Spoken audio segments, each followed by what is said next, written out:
ఈ దిన వాగ్దానం 2 కొరింథీయులకు రాసిన పత్రిక 6వ అధ్యాయం 2వ వచనం. అనుకూల సమయమందు నీ మొరను ఆలకించితిని, రక్షణ దినమందు నిన్ను ఆదుకొంటిని అని ఆయన చెప్పుచున్నాడు. ఈ దినం దేవుడు మీతో వాగ్దానం చేస్తూ ఉన్నాడు.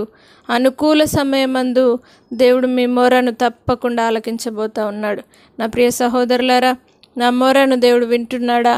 నేను చేసే మొర దేవునికి అంగీకారంగా ఉన్నదా అని మీరు సందేహపడుతూ ప్రార్థించినట్లయితే దేవుడు సెలవిస్తూ ఉన్నాడు.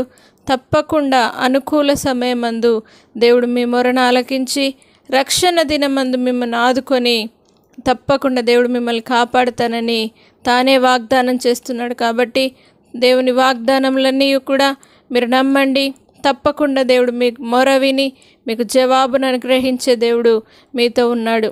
మీ రక్షణను మీరు తప్పకుండా కాపాడుకోండి. ఆ రక్షణ దినమందే దేవుడు మిమ్మల్ని ఆదుకునబోతూ ఉన్నాడు.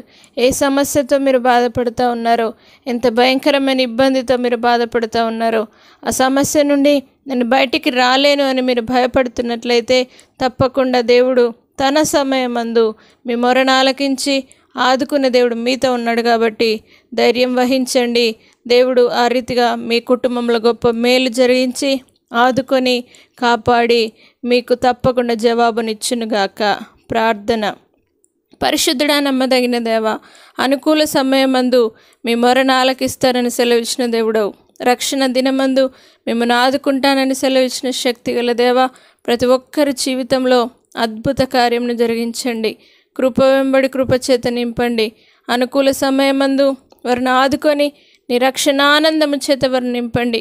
ఎంతమంది అయితే రక్షణ లేక బాధపడుతూ ఉన్నారో వారందరినీ నీ రక్షణతో అలంకరించి వారిని ఆదుకోవలసిందిగా నేను వేడుకుంటున్నాం.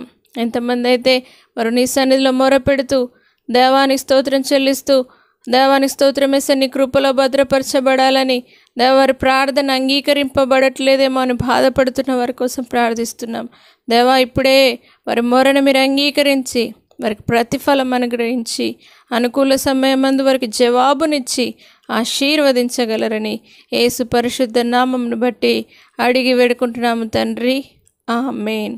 దేవుడు మీ మొరను విని ఉన్నాడు.